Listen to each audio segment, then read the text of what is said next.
Hi everybody, it's Miss Marie, and today for Steam Thursday we are going to be preparing an apple crisp. Thanksgiving is 1 week away, and if you watch today's video and then come to the library and pick up a little starter kit that I have made for you, you could make your own apple crisp at home, or you can actually do it with things you already have in your house. It's really easy, and I think your parents might really appreciate the help, your family might really appreciate the help getting ready for the holidays. This year's holidays might be a little different, might have less people than usual, but you're still going to have family, you're still going to be eating a nice meal, a special meal together, and I think you can help out and be part of that by making apple crisp with me today. So I have my oven going, it's at 350 degrees, I have a stick of butter out softening, and I have all my ingredients over here. I'm going to just turn this camera over towards where I'm going to work, and there we go, and you will be able to watch me make my apple crisp. Move this out of the way, that's my sink. There we go. So I had about 6 apples. I used some green ones and some red ones, and I started cutting them already. I started with 6, so I've put 2 in here already. And I didn't peel these. You can peel them if you like. I have an apple peeler here, and so I'm going to peel some and leave some because it depends on, some people say apple crisp should be peeled, some say it doesn't. They don't like to take off the peel because they enjoy that. So I'm going to do a little of both because I couldn't make up my mind what is the best way. Now hopefully you already have a peeler in your house.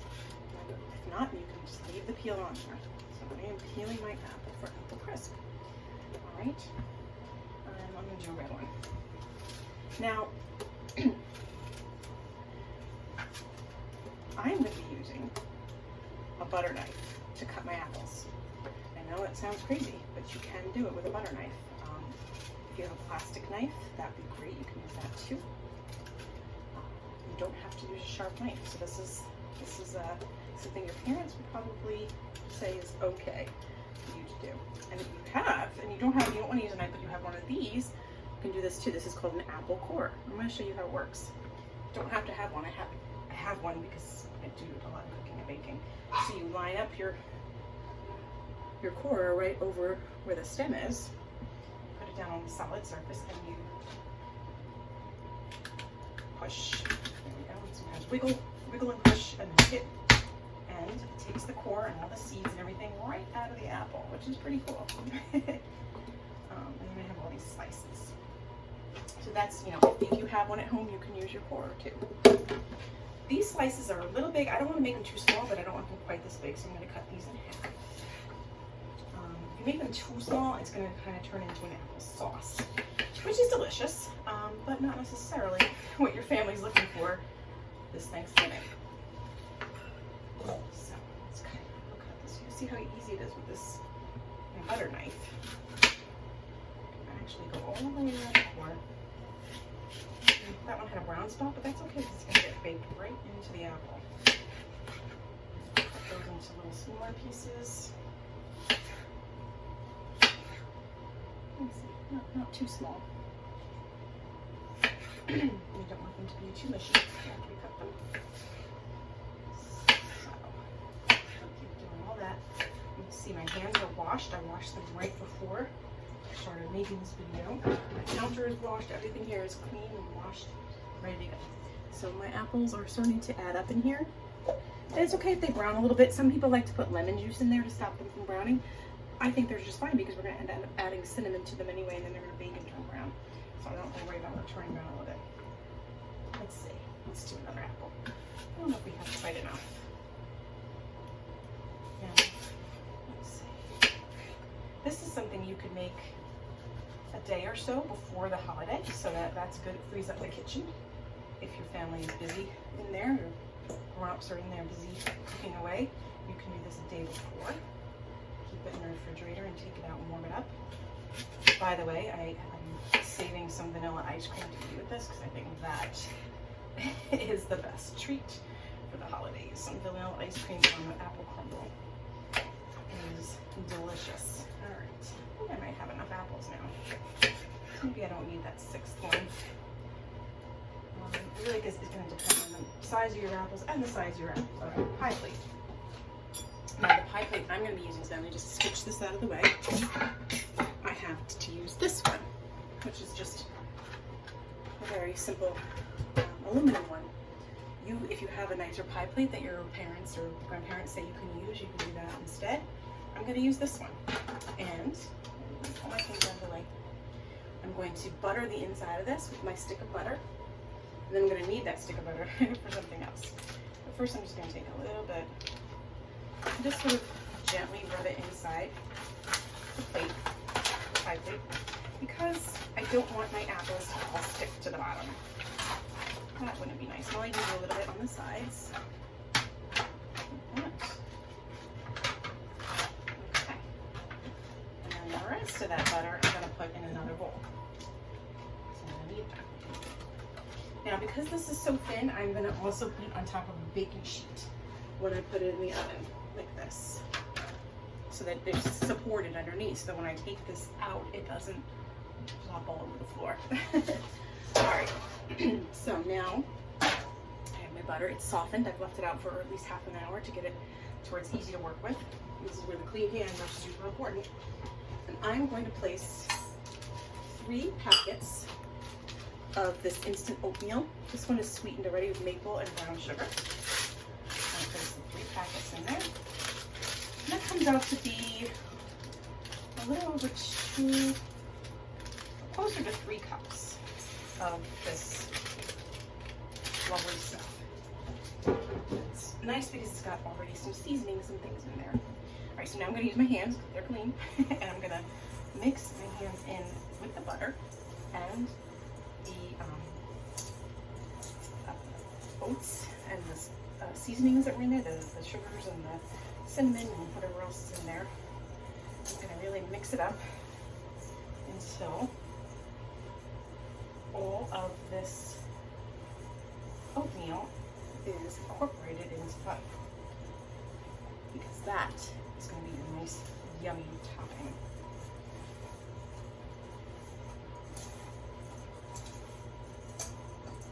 Keep on going until it's all mixed in there. Can't mix it anymore. I'm going to keep mixing it. So now it's all mixed in there, like that. So you can see there's no more loose flakes in there. It's all mixed into the butter. Okay. I'm going to just wash my hands really quick because I have to go open my fridge and I want to put the crumb topping in the fridge for just a few minutes while we're working on the filling. Okay, so let me just go pop this into my refrigerator. Over here now, we're going to add a little bit of sugar, a little bit of flour and cinnamon into the apples. Now I wrote down how much I need. I will make sure you get this too. 2 tablespoons of sugar. Where's my tablespoon measure? I just had it. Maybe I stuck it back in here. There it is. Okay, so 2 tablespoons of sugar, regular white sugar, into the apples. You could do more. Some people do more. I don't like it to be too sweet because I find the apples are sweet enough. I'm going to do 2 tablespoons of flour. Now, what's the flour for? The flour helps absorb some of the liquid in the apples when they cool down, so it's not too runny. All right. So now I'm going to take a spoon. I'm going to stir it up just to make sure all the apples are all coated in sugar and flour. And there's not like a big clump of flour or sugar sitting on the bottom. Oops. Okay, and now cinnamon. How much cinnamon do we need? We need about a half teaspoon of cinnamon. I personally don't think you could go wrong with even a little bit more. I like a lot of cinnamon. So I'm going to put in a little more than half a teaspoon. I'll put it in 3/4. Great. So now let's mix that in there.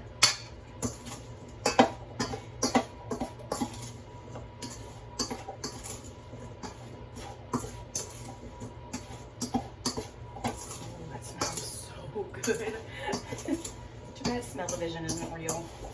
because you would love to smell this right now. All right, I'm gonna pop that into this tin right now. Okay. Now I'm gonna get my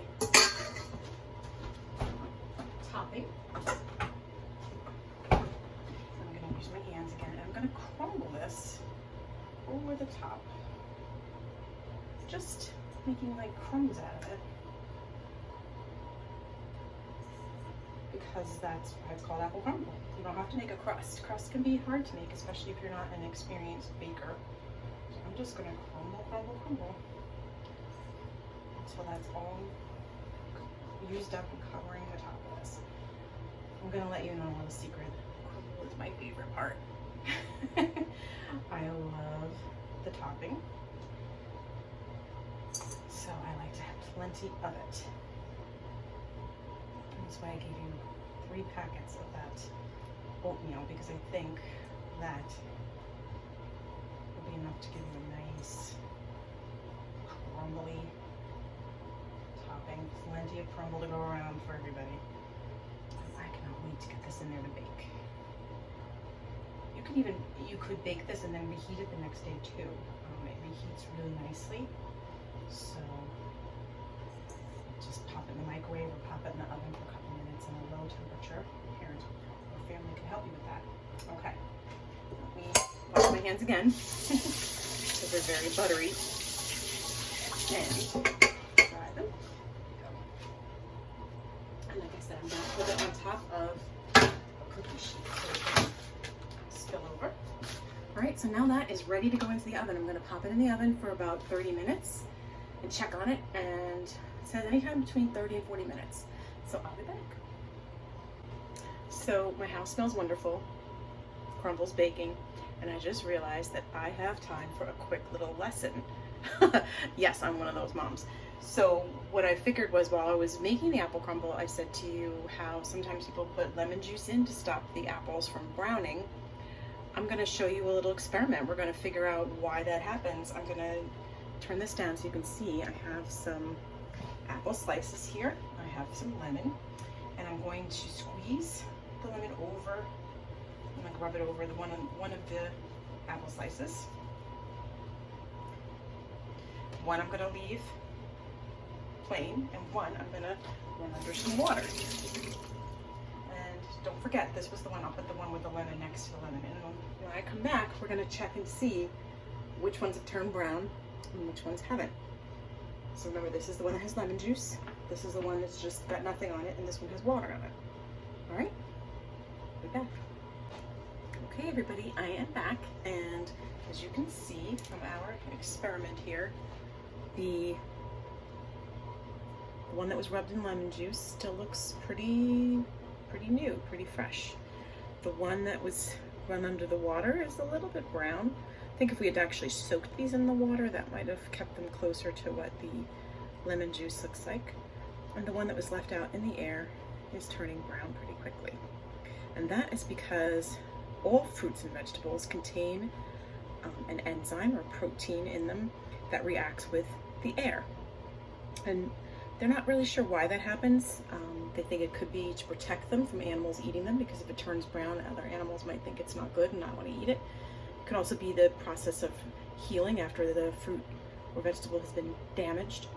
But either way, what happens is when you put the lemon juice or the water, and you soak it in water on there, it slows down the oxygen reacting with the enzymes inside the fruit. So now the oxygen is reacting with the lemon juice, which is very high in acid. So they're reacting together, so the fruit's being protected by the acid that's in here. And when these are in water, no oxygen can get in there, so that helps protect them too. This one, the oxygen is in the air, and it's turning it brown. So that's pretty neat. I looked that up, and I thought, we could do that while we're waiting for our apple crisp. And now guess what? The apple crisp is done. I actually put mine in for a little longer than they said. I did almost 50 minutes. You have to keep checking it. Have your grown-ups check it with you. You don't want to overcook it, but maybe because I had the tray underneath it, it needed a little bit longer to cook and crisp up, but now it is ready. And it smells amazing, and I'm going to put some vanilla ice cream on there, and I'm going to try it.